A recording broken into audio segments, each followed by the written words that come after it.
HDFS. HDFS is Hadoop distributed file system, and this file system is for dealing with large amount of data. So if you are storing petabytes of data, then also no problem, you can store that data on HDFS. Even if like you have data smaller than petabytes, like in gigs or maybe in terabytes, then also you can store it in HDFS. The idea behind HDFS is when you store your data, it is fault tolerant. So it is fault tolerant on commodity hardware. So you don't need special hardware to store your data. So you can have normal machines, maybe your own laptop or desktop having 16 gigs of machine can be fine, but definitely if you're going for production, then commodity hardware definition will be different. But just understand, we don't need any $1 million machine to actually run these technologies. So that's why it is fault tolerant on commodity hardware. So it will do the replication internally, and it will just ensure that the data is not lost. So just correlate with real world. Just see, like let's say we have a SD card. So if you store any data in SD card, after 2 years you may not be able to read the data in SD card. If you store these pictures on Facebook, then you will be able to see those pictures even 10 years later. So that's a fault tolerance, and the fault tolerance is because of the replication of data. So the HDFS replicates, creates duplicate copies of the data, so that even if one machine fails, because it is a commodity hardware, we never rely on those machines, then also the data will not be lost. We can recover data from another machine on the cluster. Apart from that, another beauty of HDFS is horizontal scalability. Horizontal scalability means if you get more data, then you can add more machines to the cluster. So that's how you can horizontally scale. Now, what are the disadvantages of HDFS? So disadvantages of HDFS, this is like a cons of HDFS, this is like a features of HDFS. This one is, so disadvantages of HDFS, very first thing is we cannot update data in HDFS, and this is not good for random read, random write kind of use cases, and this is like what is random read random write kind of use case.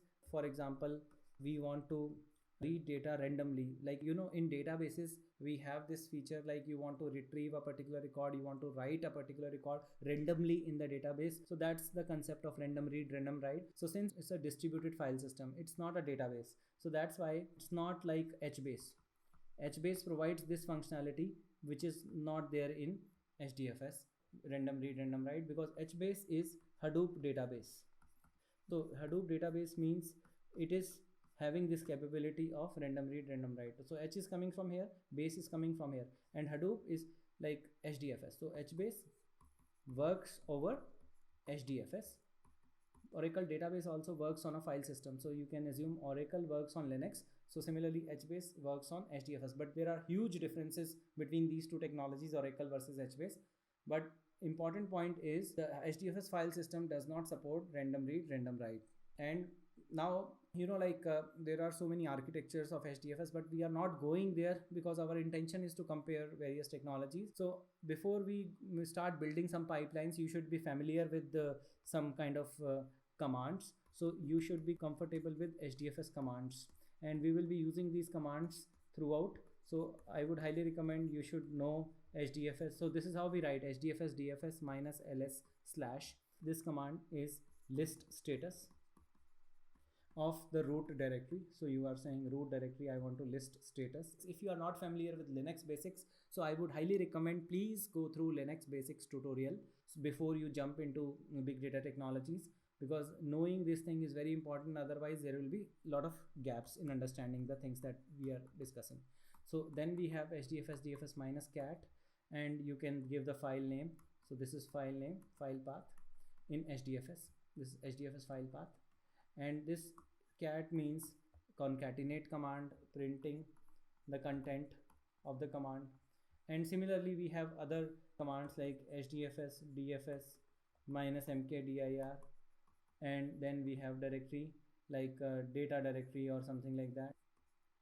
This is make directory, and this one is you are creating a directory data, and it is relative path. So it is not absolute path, it is not starting with slash, this is starting with slash, so there is no slash in front of data. So that means this will be relative to my home directory. This is very important point. So this is my relative path and it is relative to my home directory. So let's say my home directory is slash user slash bhavuk. So this is my home directory, then slash data. So this both are equivalent. So if I write hdfs dfs minus mkdir mkdir, and if I use this command or this command, both are same, because here also I am creating a directory, here also I am creating a directory. This one is relative path and this one is absolute path, absolute path. So this is a difference. So this is very important, and when we are doing exercises we will be using these commands a lot. So that's why I just want to give a quick crash course in HDFS, quick crash course in Hadoop, MapReduce and other technologies that we are dealing, the key technologies, and then you will be able to understand the pipelines that we will be building in the course. So hope this helps. If you have any questions, you can always ask on the Q&A section.